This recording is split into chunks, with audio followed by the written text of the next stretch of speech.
Okay, you lovely lot. So, a question that we get asked quite a bit, Jay, is lash lengths. I'm not talking about getting on the lash. Oh, don't get me started. I want to get on the lash. Oh. But anyway, so length of line between your pole tip and float, what's right and what's wrong? I don't know.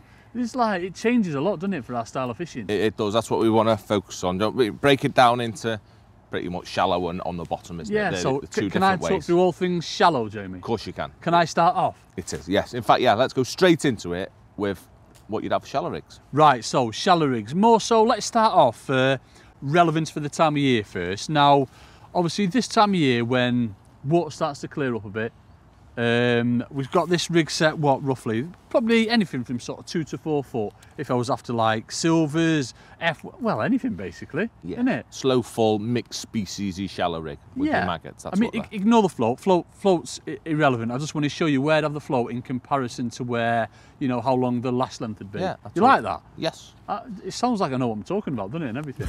So, go on. Waffling, aren't I? So, for this time of year, now, I've not got back shots on, but length of line 2 to 3 foot for me this time of year, and I'd have back shots always sort of 6 inches above my float, something like that. Yeah, so whenever you've got an increased length of line then for shallow, you bring back shots into it. 100%, especially this time of year. So you're keeping that line tight all the time. You're all right, Rich? Rich has just dropped something. Not anything like that, folks, but yeah, he's just dropped something. Yeah, so it's just so, obviously, you know what the fish are like when they're feeding up in the water. Yeah. They're so quick.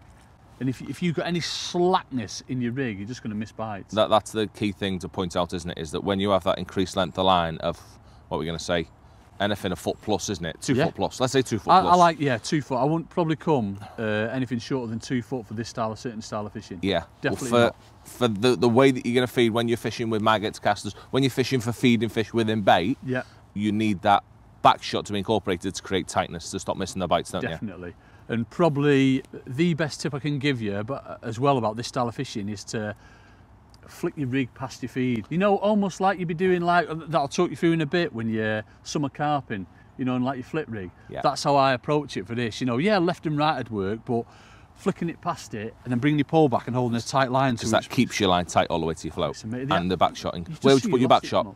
Back shot would always be 4 to, yeah, what was that? I said 6 inches, but I suppose 4 to 6 inches above my float. That would be the only time that I have a back shot closer to me float than me pole, because you have to, don't you? So you're holding the weight to your back shot, aren't you? Yeah, but we're different. We've talked about this before, haven't we? You know what I mean? You like to like put yours under the water, like up here somewhere. I was like, no, get some Tipex on it, get some fluff on your line, Jay. Get it under the water. Yeah, with that long one, it won't be. I'm with you. It's not right though. Because obviously, if you imagine that, if your back shot's up here, folks, it's dropping there, then you're striking against that, but nowhere near your float. Yeah, too much. Whereas slack. if it's tighter to your float there and it's settling, and you get that bite, and you're just into him. Yes. It's amazing. That's the key thing, isn't it? Yeah, so for like all things sort of this time of year when it's a bit colder, that's how I'd have it. 2 to 3 foot of line, make sure you're putting back shots on. Let's go next to, right, we're coming into summer now, so let me go through sort of like your flip rig. So, float would be down here somewhere. Now imagine we've got like, as I said, float's completely wrong. Imagine we had a float that took sort of 5 or 6 number 8s. They'd all be under my float, and then I'd have, what would we have? Anything from like there, like what we got it now, sort of like up to 2 foot, 18 inches to 2 foot, but it's that much line, at least a sort of a metre This line. is your mugging back of your bait rig, isn't it? Yes. That's the only time you go with a great big line for that. I actually have a line for that, what we're going to say, 3 foot, 4 foot. I reckon 3 to 4 foot. I have a dobbing rig like that as well. The only 2 times I have really long lines is either mugging or dobbing. So for like dobbing for this time of year? Yeah, I think just sometimes when you're fishing in that, as long as you've not got lots of veg on the far bank, having a really big... What, like cauliflower and like... sprouts and cabbage and all that. Yeah, but it just keeps your pole away. You know, when you're going in that really shallow water, when you can see, 4 foot. I mean, you miss an odd bite, but it's worth it. Yeah, I always have that. So that'd be the only time that you go great big, isn't it? And you wouldn't have back shots on it on that? No, because I don't think you need to, because the bites are different. The bites are just like they're on, aren't they? Yeah, because the fish aren't... it's a bit of a silly thing to say. They're not feeding. They're just eating a bait. Same as mugging. Yeah. They're just nailing it. They're not worried like they are when we're feeding maggots. Really confident, aren't they? You can get away with it, but you've still got to hold it relatively tight. Yeah. So with dobbing, I might use a back shot. If it was mugging, I wouldn't, would you? No. But you've got to remain that tight line at all times. Yeah, that is the key thing, isn't it? Yeah, I like that. Yeah. And same principle as well, you know, flicking it out, holding that tight line. But obviously it's not in the water for too long, is it? You know, certainly that summer style of this particular kind of fishing, you're literally flicking it out, 10 to 15 seconds, lay it in again, left and right, but also it'll double up as a mugging rig. Yep. Hence the reason that you have a lot of line from your pole tip to your float. Yes, I like that. So, and then the third and final one, my particular favourite, is when, and obviously you've got to check fishery rules, haven't you, Jay? Some fisheries, well, yeah, quite a few fisheries will state you've got to have a minimum of 6, 12-inch of line, pole tip to float. Yes. But where you don't have to, so partridge, for example, or somewhere like here, Cudmore, just go right short. So that basically the fish are just hooking themselves. Yeah, I think that basically rules anything from 2 to 6, isn't it? 6 inches is your maximum. Yeah. That's your summer shallow F1 fishing. Yeah, let's talk about a fourth one then, actually. So before we go into this one, my normal, like, say, me start off shallow rig, it'd be on like a little diamondy floats that we use, whacking it over, holding a tight line, and I'll probably have that much line, see what's happening. It's nicer to turn over, isn't it? It's lovely, because you try and slap when your float's that close to your pole tip, it's hard to do. Oh, yeah, you end up whacking your pole tip, which obviously is going to, you know, induce bites and what have you, but where you just want it nice and tidy, where you're getting the odd spooky fish, just come a little bit longer, sort of like up to 12 inches, something like that I tend to go. Yeah. You're almost going carpy in F1, aren't you? Yeah. When you're 12 inches, that's my 12. I even go a bit further. I probably go about 18 inches. Yeah, 18 inches carp. For turning it over. For your slapping, yeah, is always. It's different though, isn't it? Like if you're short, you can get away with having it a little bit shorter lash. You know, when you're like 6, 7 the metres. length of pole. The further out you go, so if you're going up to like 14.5 or 16 metres, just go a little bit longer, folks. Yes. You know, like Jay says, go sort of like 18 inches. And it just slaps over a lot better, So much doesn't it? easier to turn that rig over, isn't it, And with then length? your pole's just like, it's straight on it, isn't it?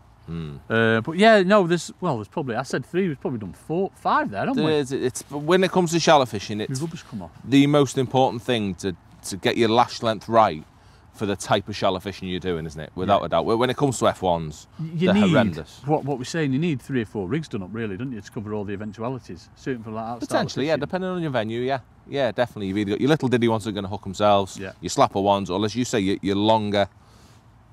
A longer lash, so you can go along with your pole and turn it over. Yeah, definitely. That, folks, that's by far the best one. You like that one? No more than 2 inches at the most. They just hook themselves, mate. I like that. Nice, easy fishing. It is. Carpy's not like that, though. Jay, let's have a look at yours. So well, you're everything on the bottom. I'm going on the you, bottom, mate? yeah. So it's on the bottom's weird, isn't it? We've basically got edge, short, and long. Yeah. You know what I mean? They're the 3 places you're going to put, and each one increases for me with the length, just because of how easy it is to hold it still. Yeah, I like that. Yeah. Basically, I'll cover down the edge first. Down the edge, you've got 2 ways. You're either going to have the minimum you're allowed, pretty much. Yeah. You're going to have this with my beautiful rig that we're going to use to catch some eyes with in a minute. Down the edge, I might fish with that. What are you going to give me, 6 inch? Yeah. Little diddy. I don't like going any smaller than that. You know, 6, 8 inches is nice for. I can wobble about a bit, whatever. If you've got like an itch and you're like, you know what I mean, your pole tip's moving in, you've got like an itch on your arm, or you want to like loose feed some bait or something somewhere else. Yes, we want a little bit. And for whenever it's shy biting fish, whenever it's soft pellet fishing for F1s, I mean, little smaller fish in the edge, I'd go with a really small line. I'd go with sort of like 6, 8, 10 inch. Yeah, depending on the wind. I was going to say, depending on wind, if it's blowing out or you've got like covering, but you want to get it tucked right in. Yeah, all those sort of things have got to be thought about, haven't they, for how short you have it. But basically, down the edge, I want to be after something short if I'm fishing for little species. Yeah, like that. Yeah, if I'm fishing for bigger species and I want to catch carp, then I'm happy having 15 inch. Yeah. Yeah, I'm more than happy. I'm going to, no, a bit less, 12 inch. Yeah. Just to get me float away, because I think it's important to be able to hold it tight. Oh. And you can't do that with a little line, can you? Would back shots come into it for you? Always. I never ever fish on the bottom without a back shot. Without a back shot, right. Never, ever, ever. And we've talked about this. I fish mine a little bit differently to you, in that whatever I have mine, my back shot's always in the middle. Yeah. Yeah, because, you know what I mean, I might fish a 6 inch lash and half that's already tight. Yeah, and I'll go to 12 inch, I'll move it to 6 inch, do it that way. So if I'm fishing short line, yeah, it'll all, once you move away from the edge and you've not got vegetation to think about, you've not got to be as accurate, it's not the right word, but it's not as detrimental. You've got there's nothing in the way. Yeah. As soon as you're longer, then all the lash length is dictated by is the weather. Yeah. Isn't it? Definitely. So short. It's not really going to affect you too much. Even if it is windy, it's not really going to affect you too much. No. Less length. Definitely not. As long as it's not too short, isn't it? Yeah. Yeah, I don't want any little silly. What are you saying? No less than 14 inches, something like that? Different on my short line, which is massively popular these days, you pellet, meat, whatever short, I probably like about 10 inch. Oh, really? Right, okay. Is that 10 inch? Shorter. Yeah, not far off. We're all debatable on this subject. You know, Jay, cheeky. Yeah, not far, I mean 8 to 10 inch. Yeah. So I can lift and I'm quick responding to my bites, Yeah. but I've also got a little bit of wiggle in my pole, because I'm going to be feeding by hand potentially. Yes. You want a little bit, so you can be a little tiny bit manoeuvrable, but your back shot's going to soak that up. Yeah. Yeah, but you've still got enough, so you can respond quick, but it's still manoeuvrable. Yeah. Yeah, and that'd also transfer to me long line as well, if conditions allow. Yeah, I'm going to say I go a lot longer. Yeah, well, today I might go with that. If I was pellet fishing, What about conditions I'd go like this short. today, where it's flat calm? Depends what I'm doing. Would Yeah, it? it's In what way depends what you're doing? the style of bait that I'm fishing almost. Right, okay, yeah. Does that nearly make sense? Yeah, it's. So when if you're fishing pellets or bait through the water, maggots, casters and that? anything robust that I can give it a big one, I can strike at, Yeah. I'll have a longer lash. Yeah, like Yeah, that. because you can strike. You know what I mean? I'd happily, if I'm fishing hard pellets, maggots, casters, I'll happily have 1.5 foot, 2 foot even. Yeah, I like Do you know that. what I mean? Big long length of lines. You still hold it tight on the back shot, but you can whack, and it just makes it nicer for. You can hold your pole at longer lengths without it interfering with your float, because it absorbs it. All too often we see as coaches people fishing too short a lash when they're fishing further out, and it's weird, isn't it? When you get that bite, your pole's coming down first and you're into the fish, you're sort of like lifting into him, Yes. rather than striking and setting the hook, aren't you? Yeah. You see that a lot. Definitely, nice little quick lift. It responds faster, doesn't it, than the big one? 100%. And so, yeah, that'll be dictated obviously by the way that I'm fishing, whether it's pellets, soft pellets, delicate baits. I'll fish a little lash and it'll be all delicate lifts. Yeah, man. Whereas if we can have a proper bait, we can give it the big one and whack it. Like I'd that, say yeah. I'd never be shy on having big long length lashes. It's definitely become the fashion at the minute Having to fish as longer short as possible. But Yeah. for us, it's gone the opposite way, hasn't it? way, I'd rather fish definitely. great big ones. Yeah. Yeah, use a back shot, make it absorb it. Your rig being still and presenting perfectly I is think so much more important. You've hit it in one, and we say about it all the time, but it's the back shot that's made the difference, Jay, isn't it? Yeah. All the time. When you're fishing on the bottom, on that particular rig that Jay's got on there, that style of fishing, Yes. you've got to use back shots, folks. Honestly, they make such a Yeah, but it difference. tightens up all your rig, doesn't it? It lets you have a longer length. I'll tell you the last one that we haven't set a rig up for that was worth touching on. Yeah, just Was just before fishing on a hang mud line. You just need to put some of that on it. Get though. that horrible stuff away from me. Go on, mate. What are you touching on? Go Yeah, on. there's mud lines. That's another place that I've changed a little bit this year. on. When you're fishing it tight against islands in really shallow water in the summer, which is a bit of a distant memory, using great big lashes there has made a massive difference this year. Yeah, I used to be in the little tiny hold it tight gang. I think you strike at too many bites and you foul up too many when you've got these little tiny lines on. Because you're into them too. Yeah, and having another one, same as we were talking about with the dobbing rig, having a longer length, probably about 2.5 foot, again with a big back shot, gets it away from them fish. When them fish are in that, they can see everything. Yeah. No matter how definitely. coloured the water is, No, they know no. it's there. Yeah. So by having a longer I length of suppose lash as there- well, it's going to help you when you're sneaking that bait in, because your rig's going to be well away from it, isn't it? Whereas if you're sneaking it in when your float's closer, potential foul looking. Yeah, if you're feeding on top of your float, possibly. Yeah, I like to get into the routine of feed, then lift my rig and then put it on top. And then put But it yeah, into just it. that longer length makes your rig so much more manoeuvrable. Like that, mate. Yeah. So Always thinking that's you, not aren't mine. you? I didn't get that one. Who did I see doing that? It was Connor, I thought, saw doing Actually, Paz are doing it next to me this year, actually, in May, the first fish show back after lockdown. Yeah, big Paz long have, like lashes. massive, long, big pole tip to float. that. Yeah, as long length as you of hold line. it tight, much better. So hopefully, I feel like I've confused myself a little bit with that conversation, but Can we start again? basically that's our thoughts on length of line. It is all about, so the two things you got to consider is, are you missing bites because of it? And if you are, you need to fix that either by lengthening or shortening it, and what are the conditions like? I mean, don't be afraid. You've not got to stick by fixed rules. I mean, So many, I'm going to let you into a little secret here. So many of my rigs folks have got line added onto Yeah, line. Onto I the do that.